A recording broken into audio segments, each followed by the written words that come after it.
Hola amiguitos, una vez más por este canal y con otro interesante tema como es el de el Monseñor Óscar Romero, que ahora es considerado beato de El Salvador. Ahora es beato Óscar Romero de El Salvador. Esta ceremonia fue autorizada por el por nuestro Papa vigente, el cual mandó una persona encargada a representarlo, en este caso el cardenal Angelo Amato, prefecto de la Congregación para las Causas de los Santos. Fue quien tuvo el encargo de beatificar a Óscar Romero. Y en la ceremonia, que duró entre 2 horas y 2 horas y medias, se escuchó la tan ansiada frase que decía dentro de la carta que el Papa mandó autorizar a ser leída, en donde decía: en virtud de nuestra autoridad apostólica, facultamos para que el venerado siervo de Dios, Óscar Arnulfo Romero Galdames, obispo, mártir, pastor, según el corazón de Cristo, evangelizador y padre de los pobres, testigo heroico de los reinos de Dios, reino de justicia, fraternidad y paz, en adelante se llame beato.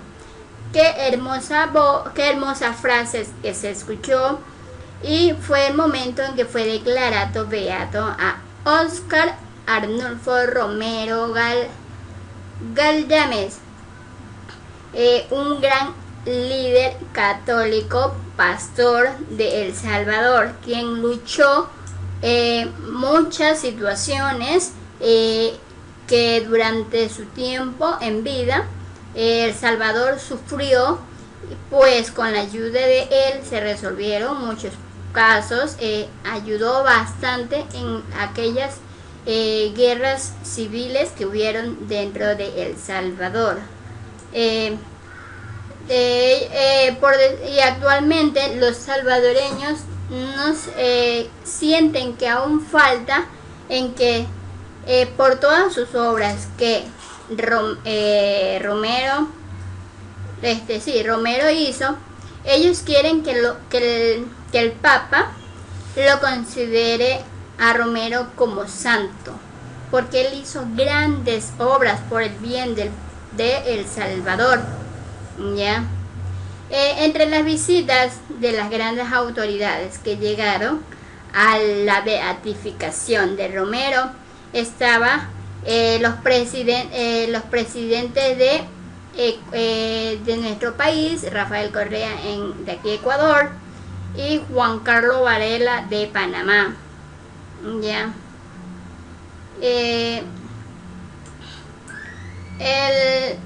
Él fue hace 35 años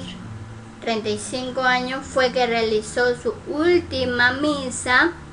Sí, 35 años, un sábado, pero mientras él daba esta misa fue asesinado. Ya.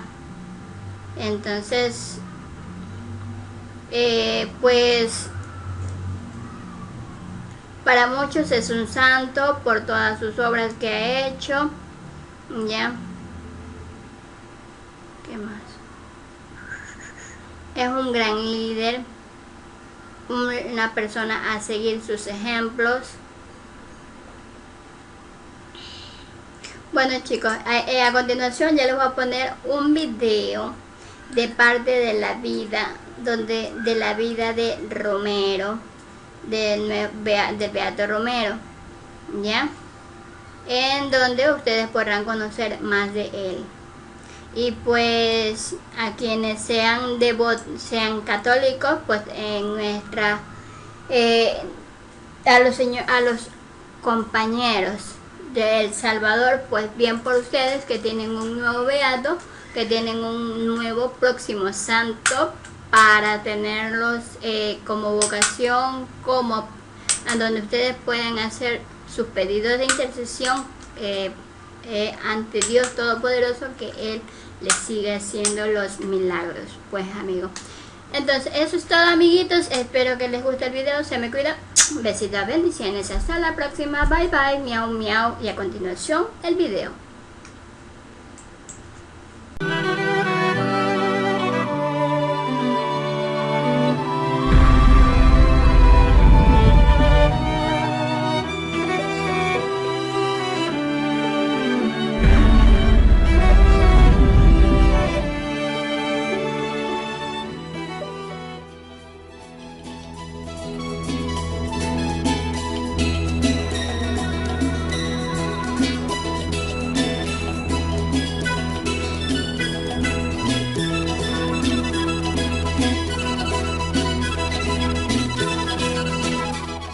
Aquí nació Óscar Arnulfo Romero Galdames, un 15 de agosto de 1917, en una tierra de buenas cosechas y productores de café. De familia humilde y trabajadora dedicada a las comunicaciones. Su padre, Óscar, telegrafista, y su madre, Guadalupe, encargada del correo. Óscar Arnulfo Romero era el segundo de 8 hermanos, y le tocaba repartir las cartas y telegramas del pueblo. Corría de puerta en puerta llevando los mensajes a sus destinos, y en el recorrido nunca dejaba de visitar la iglesia.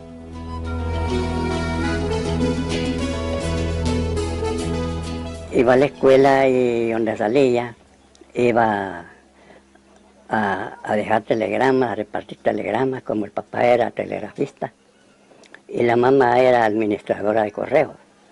Así es que él andaba telegrama y andaba carta. Óscar era un niño callado y sereno, muy disciplinado y dedicado a sus estudios. Su padre quería que fuera carpintero. Óscar aprendió el oficio, pero pronto descubrió que su vocación era otra. A los 4 años, Óscar sufrió una terrible enfermedad que le pudo haber quitado la vida. Gracias a los cuidados de su madre, logró recuperarse y pudo continuar con su vida normal.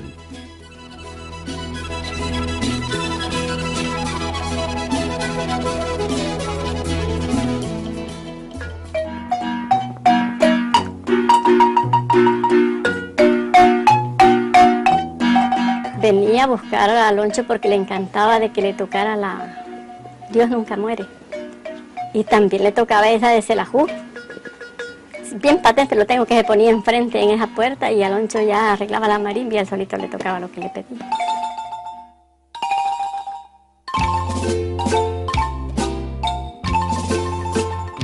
Él jugaba de padre. Él se subía a una piladera de sacar café y con una brocha de esas que sirven para pintar las casas, ¿verdad?, de bareque, después las alisan y les pasan una cheleada de cal. Entonces él con esa llenaba de agua y les tiraba a los demás hipotes diciendo que era la bendición.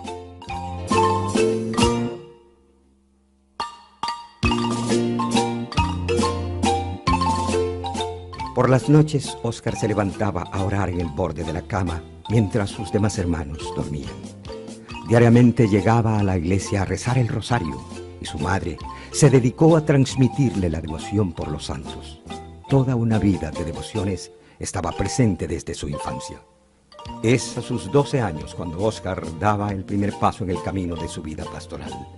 Montada en una pequeña mula y acompañado por el misionero, Óscar abandona el pueblo de su infancia y se dirige a su nuevo destino, el Seminario Menor de San Miguel.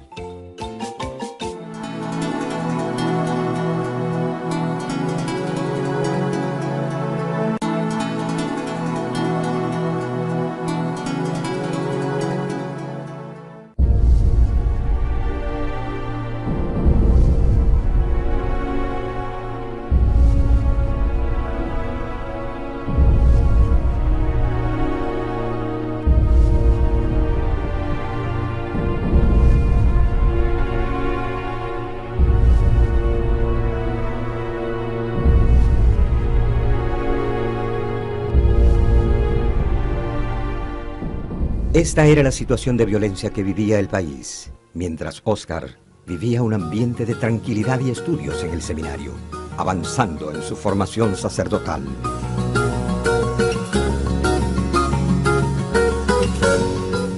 Estudió con los padres claretianos en el Seminario Menor de San Miguel y luego continuó su formación en San Salvador, en el Seminario San José de la Montaña, dirigido por los padres jesuitas. Su formación estaba basada en aspectos casi dogmáticos sobre el sacerdocio, y esta disciplina sacerdotal la mantuvo hasta los últimos días de su vida.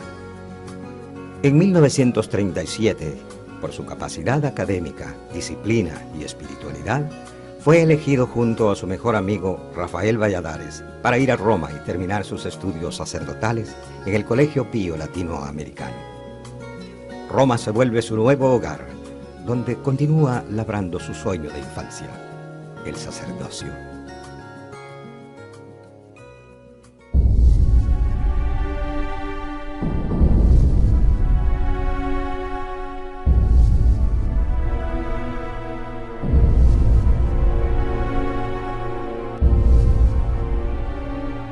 Le toca vivir la Roma de la Segunda Guerra Mundial y durante su estadía recibe la noticia de la muerte de su padre.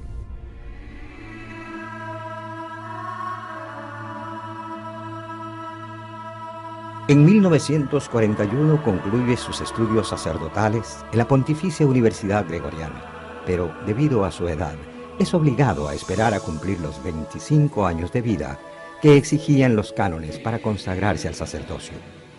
El 4 de abril de 1942, en el Colegio Pío Latinoamericano, Romero deja de ser rebaño para convertirse en pastor.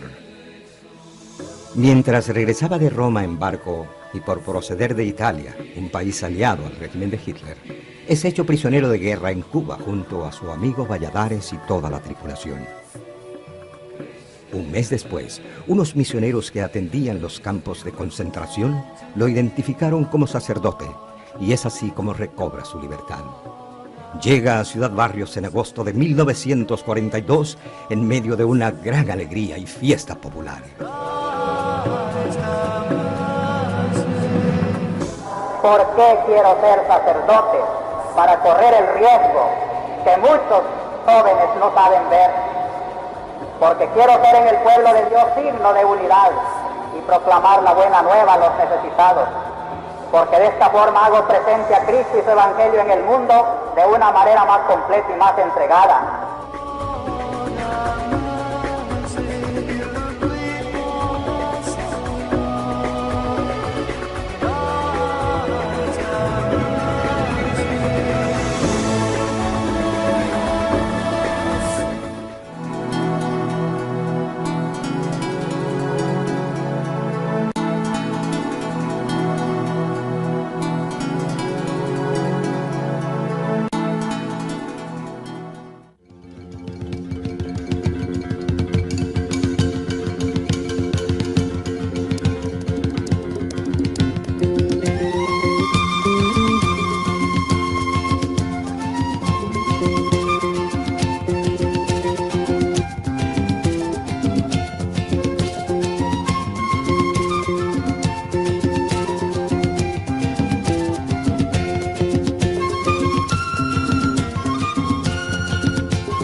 Anamorós es el primer pueblito al cual el padre Óscar Romero es enviado para llevar el mensaje de fe y esperanza.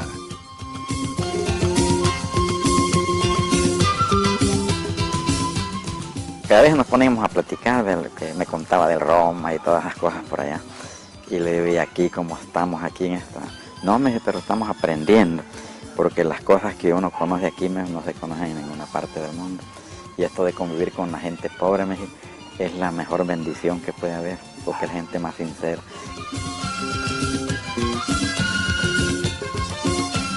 Poco tiempo después, fue llamado a la diócesis de San Miguel, donde realizaría su plena labor pastoral. Y esa señora que tenía venta de ropa en el mercado le regalaban pantalones. Y una vez que estaba yo ahí, entró él y como daba el sol, entonces miró que no andaba pantalones. Solo las sotanas y el cartoncillo. Me dijo la señora, ya el padre regaló el pantalón que le di. En sus casi 20 años dedicados a la diócesis de San Miguel, fue secretario del obispo, canciller, párroco de catedral, a la que le dedicó muchos sacrificios para su construcción. Fue pionero en el nombramiento de la Virgen de la Paz como patrona de El Salvador. Asesoró diferentes grupos y organizaciones de ayuda, cercano confesor y guía espiritual de gente pobre, pero también de familias pudientes de la zona oriental.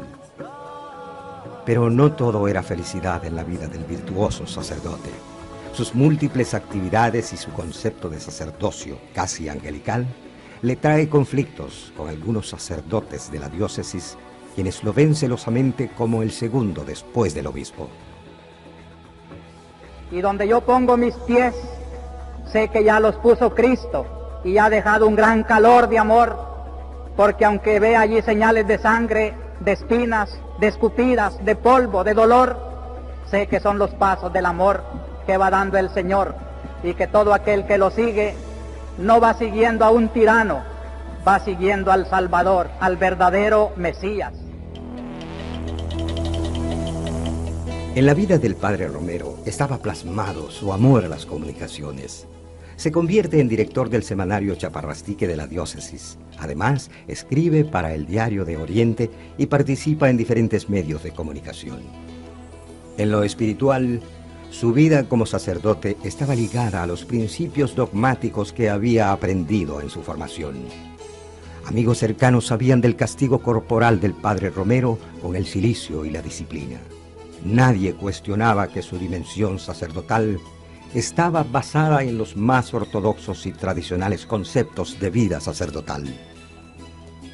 Pero también gustaba de lo sencillo, de la diversión, del circo y de la música, y su energía sacerdotal lo llevó, sin quererlo, a obtener un gran prestigio en su diócesis natal.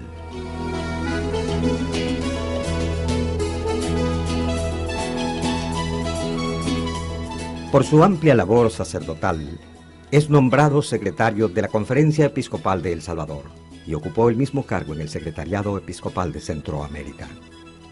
El 21 de abril de 1970, la Iglesia lo llamó a proseguir su camino pastoral, nombrándolo obispo auxiliar de San Salvador, y en el día de su ordenación episcopal dejaba claro el lema de toda su vida: sentir con la Iglesia.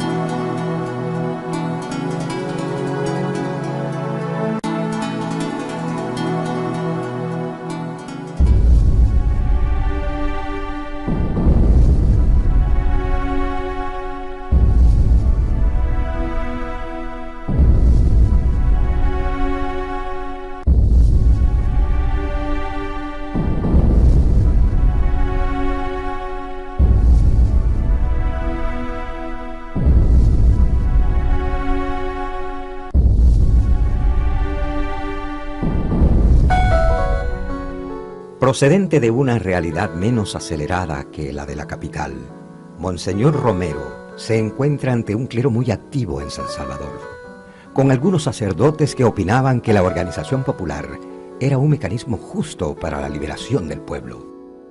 Aunque Monseñor Romero era consciente de la pobreza y la violencia del país, su formación sacerdotal y su poca simpatía por temas políticos lo distancian de la realidad capitalina, y en muchas ocasiones critica duramente la posición de sus compañeros sacerdotes. Comunismo y socialismo significan para Monseñor Romero un ateísmo puro, y la identificación de algunas organizaciones con dichas doctrinas lo movían a señalarlas duramente, incluso a los sacerdotes que en cierta forma apoyaban dichas organizaciones. Esta era la lógica de Monseñor.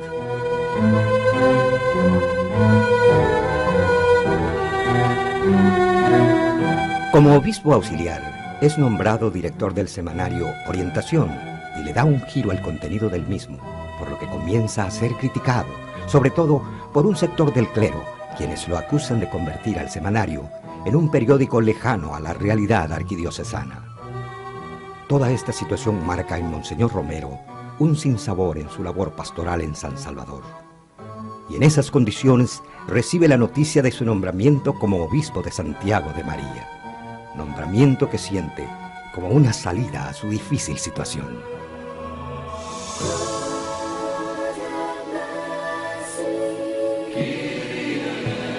Convertíos individualmente. No hay aquí, entre todos los que estamos, dos pecadores iguales. Cada uno ha cometido sus propias sinvergüenzadas y queremos echarle al otro la culpa y ocultar las nuestras.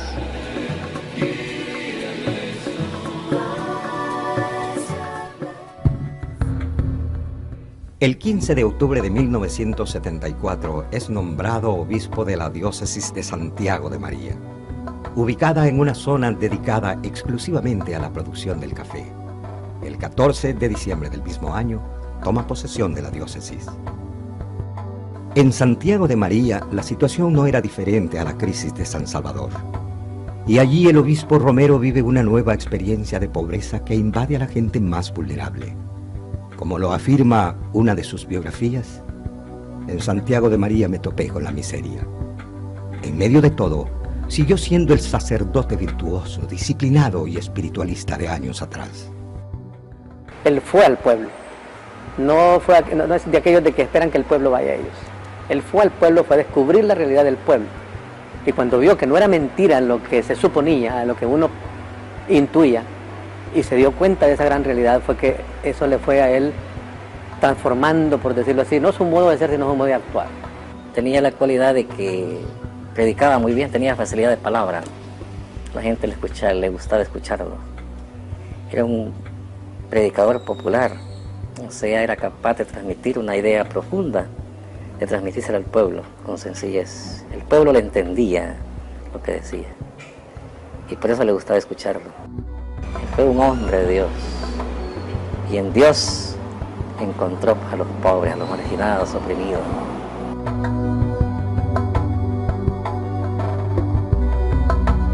Monseñor Romero tenía una buena relación con su gente en la diócesis y todo giraba en un ambiente normal. Pero cuando un grupo de campesinos que venían de un acto litúrgico fueron asesinados cruelmente en el caserío Tres Calles, tristemente conoce la noticia y sobre todo que los responsables del asesinato habían sido elementos militares y pide al presidente Molina una investigación al respecto.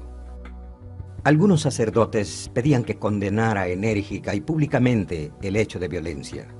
Monseñor confió en la denuncia privada por medio de una enérgica carta que escribió al propio presidente Molina, a quien consideraba hasta ese momento como su amigo. Aunque estaba consciente de la pobreza del país, su corazón limpio no le permitía asimilar las dimensiones reales de violencia que se desataban y tomaba una actitud pasiva ante tal situación. Monseñor Romero no estaba pasando por una conversión al estilo San Pablo, sino un proceso de evolución que lo conducía por caminos cada vez más riesgosos y conflictivos. Por otro lado, la creciente escalada de violencia, la vejez y el sentimiento del arzobispo Luis Chávez y González de haber perdido su autoridad ante tal situación, motivaron su renuncia.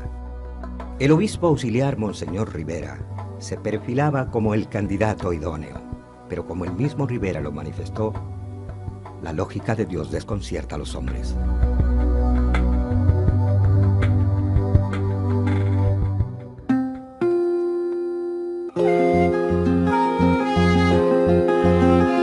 Señor, pastor, amigo, hermano, compañero que encendiste hogueras en los montes y los campos. Monseñor, la presencia de tu voz se hizo montaña, se hizo un río de voces silenciadas. Que me desplace libremente a ser un pastor de las comunidades. Dios va conmigo y si algo me sucede, pues estoy dispuesto a todo.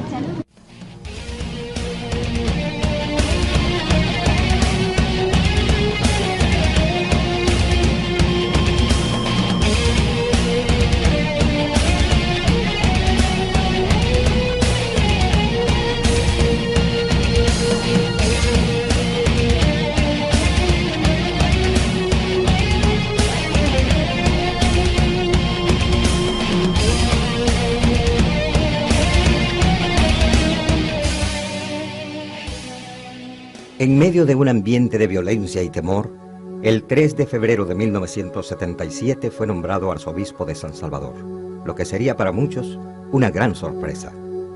Las esferas gubernamentales, militares y económicas del país apoyaron su nombramiento, creyeron que era el candidato ideal, moderado y conciliador. La trayectoria de Monseñor Romero mostraba que era un obispo bueno y generoso, pero frío para dar una opinión pública sobre la situación. La iglesia y la sociedad estaban divididas en el ánimo del nombramiento. Pocos estaban contentos, muchos tenían la gran incertidumbre de su labor pastoral.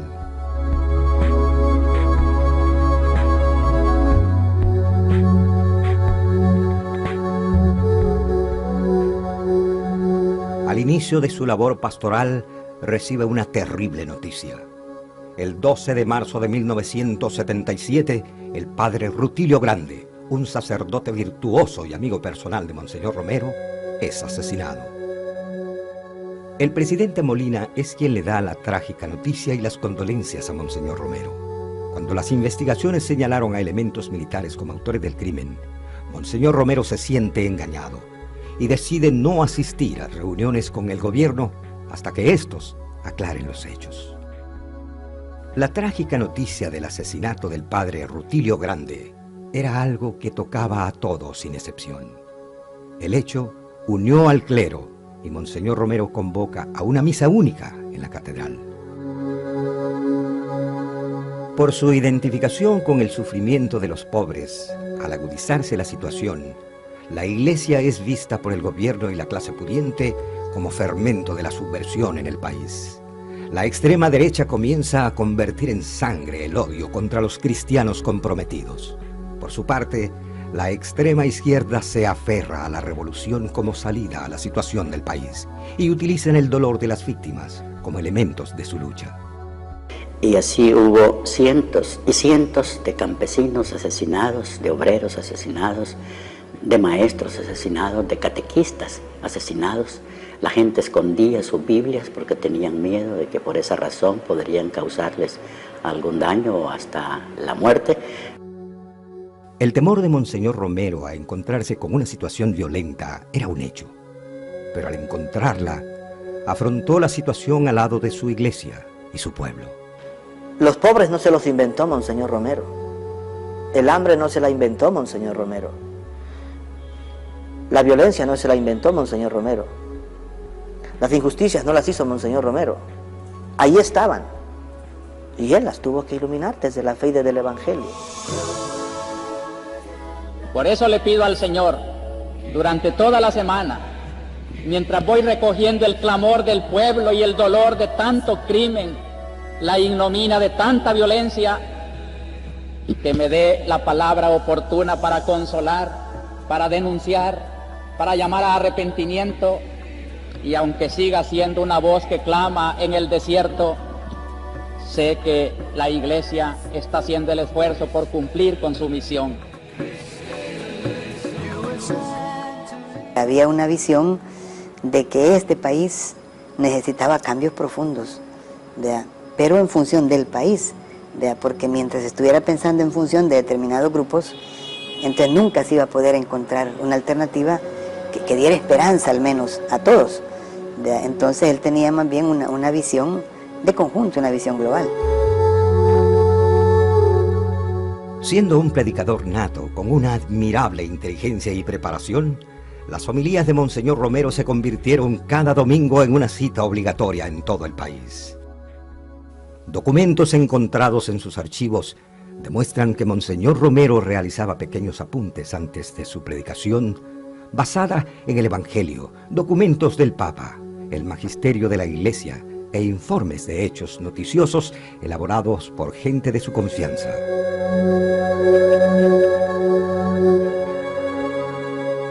Gentiles amigos, están escuchando la programación de YSAX, la voz panamericana, desde San Salvador. Los medios de comunicación, en especial la radio YSAX y el semanario Orientación, fueron para Monseñor Romero el instrumento ideal para transmitir su mensaje de no violencia y conversión a todos los salvadoreños. A raíz de su actitud de denuncia, Monseñor Romero comenzó a sufrir una campaña extremadamente agobiante contra su ministerio arzobispal, su opción pastoral y su personalidad misma. Cotidianamente eran publicados editoriales, campos pagados, eran enviados anónimos y cartas donde se insultaba, calumniaba y se amenazaba su integridad física. La iglesia perseguida en El Salvador se convirtió en signo de vida y martirio en el pueblo de Dios. Y aquel señor decía lo que le salía de su corazón. En este país, en aquellos años, yo, más que derechas, de izquierda, de centro, no. Yo creo que era sensibilidad o no sensibilidad. Quien tiene un corazón capaz de llorar y sentir el mal ajeno o no sentirlo. Pero las divisiones no solo se daban en la sociedad salvadoreña, sino también la iglesia padecía de este fenómeno. Sus hermanos obispos de la conferencia episcopal no estaban de acuerdo con su pastoral, incluso se oponían a las denuncias que hacía. Aunque la primera visita de Monseñor Romero a Roma le significó un gesto de solidaridad cuando Pablo VI le dice: «Ánimo, usted es el que manda». No fue esa la misma suerte en su segunda visita con el Papa Juan Pablo II, quien reconoce su difícil situación de pastoreo, pero también le pide prudencia en sus predicaciones. El 12 de mayo de 1977, Monseñor Romero recibe otra trágica noticia. El padre Alfonso Navarro, a sus 35 años de edad, era asesinado de una forma violenta. Iguales noticias recibiría el 28 de noviembre de 1978 con el asesinato del padre Ernesto Barrera. El 20 de enero de 1979, con el asesinato del padre Octavio Ortiz, junto a 4 catequistas. El 20 de junio de 1979, con el asesinato del padre Rafael Palacios. Y el 4 de agosto de 1979, con el asesinato del padre Napoleón Macías. Sacerdotes, catequistas, celebradores de la palabra y cristianos comprometidos estaban siendo asesinados. Monseñor Romero, lejos de callar, intensificó el llamado contra la violencia. En febrero de 1978, la Universidad de Georgetown, en Estados Unidos, le otorgó el doctorado honoris causa por su defensa de la vida humana. De igual forma, en 1979, recibe el prestigioso honoris causa de la Universidad de Lovaina, en Bélgica, confirmando la dimensión de su fe desde la opción preferencial por los pobres. También fue postulado en 1979 al Premio Nobel de la Paz y en 1980 recibió el Premio de la Paz de la Acción Ecuménica Sueca. Vienen a significar en este momento para un predicador de la paz un estímulo muy poderoso. Es la voz de tierras lejanas y por eso juicios imparciales, desinteresados, que comprenden lo que muchas veces aquí entre nosotros no se quiere comprender.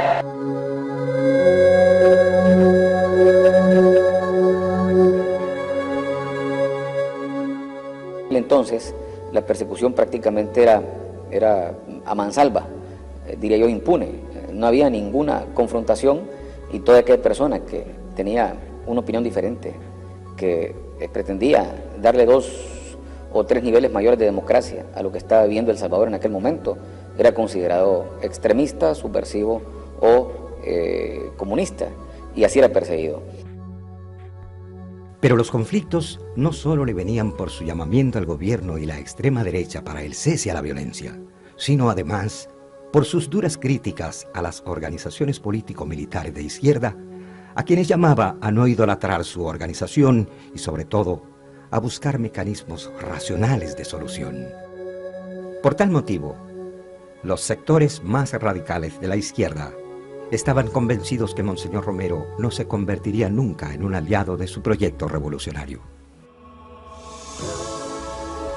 Esta misma iglesia que defiende el derecho de organización y apoya todo lo justo de sus reivindicaciones, no puede estar de acuerdo con las violencias desproporcionadas de las fuerzas de la organización, ni con sus estrategias de destrucción y de crueldad que las hacen igualmente represivas que sus fuerzas antagónicas. Hacer la revolución no es matar a uno que otro hombre, porque solo Dios es dueño de la vida. Hacer la revolución no es hacer pintas en las paredes ni gritar desaforado en las calles. Hacer la revolución es reflexionar proyectos políticos que estructuren mejor un pueblo justo y de hermanos.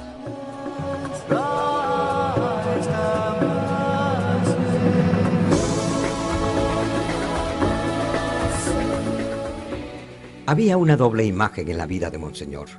En el púlpito era el hombre con energía que denunciaba y anunciaba la situación salvadoreña. En lo personal, seguía siendo el hombre tímido, sencillo, y en medio de esta difícil situación, contaba con pocos espacios para distraerse y alejarse un poco de los múltiples problemas que le tocaba enfrentar a diario. Era curioso observar en el ambiente salvadoreño cómo un hombre tan sencillo y tan tímido como Monseñor Romero se convirtiera en un valiente defensor de la dignidad humana y que su imagen traspasara las fronteras nacionales por el hecho de ser la voz de los sin voz. Pues la razón siempre creo que le hemos señalado es la injusticia social, el aferramiento a mantener privilegios que ya no se pueden mantener porque el pueblo está muy concientizado. El 15 de octubre de 1979, un grupo de jóvenes militares derrocan en un golpe de Estado al presidente Romero y forman una junta cívico-militar que Monseñor Romero ve con buenos ojos, ya que, según él, habían buenos cristianos que la formaban. Pero la junta cívico-militar poco a poco se fue corrompiendo y muchos de los cristianos en los que confiaba fueron renunciando. La situación ahora sería más convulsiva, como nunca antes había sido. Ya a finales de 1979, Monseñor Romero conocía el eminente peligro que acechaba contra su vida y en muchas ocasiones hizo referencia a ello, consciente del temor humano. Uno de los hechos que comprobó este inminente peligro fue el frustrado atentado con 72 candelas de dinamita colocadas en la Basílica del Sagrado Corazón de Jesús a principios del mes de marzo de 1980, que hubieran acabado con su vida y la de muchos fieles que se encontraban allí. Padre, perdónalos porque no saben lo que hacen. El domingo 23 de marzo de 1980, Monseñor Romero pronunció la más clara homilía en contra de la violencia causada por las extremas, sobre todo la de la derecha, la cual fue considerada por algunos como su sentencia de muerte debido a la dureza de su denuncia. El día que pronunció la homilía del 23 de marzo, la víspera de su muerte, cuando yo escuché ese final de la homilía, yo sentí una corazonada. Yo dije, es su sentencia de muerte. Cuyos lamentos suben hasta el cielo cada día más tumultuosos. Les suplico, les ruego, les ordeno en nombre de Dios, cese la represión.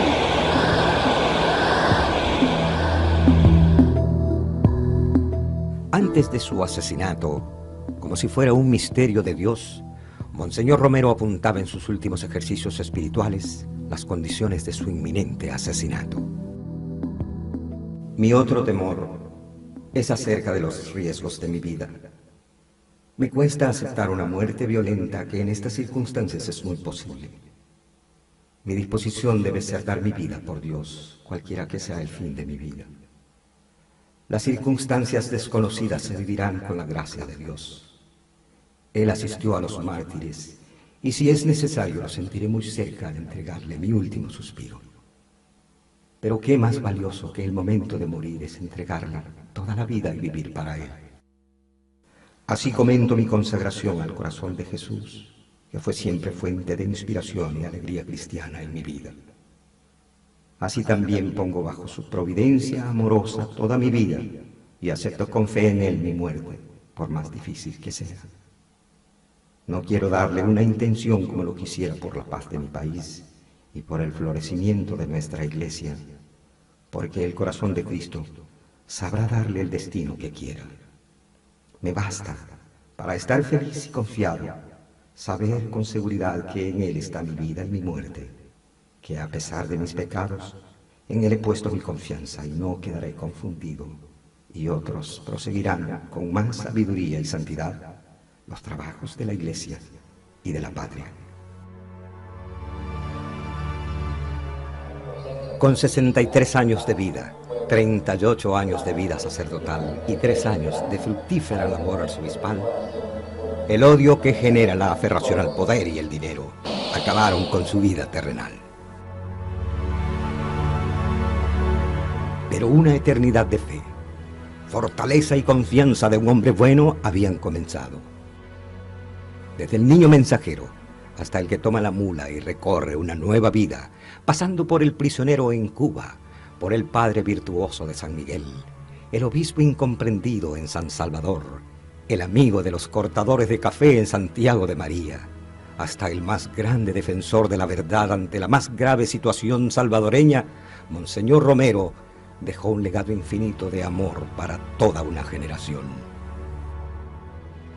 Te ofrezco yo la mirra de mi ceguera, el oro de mi corazón, el incienso de las alabanzas.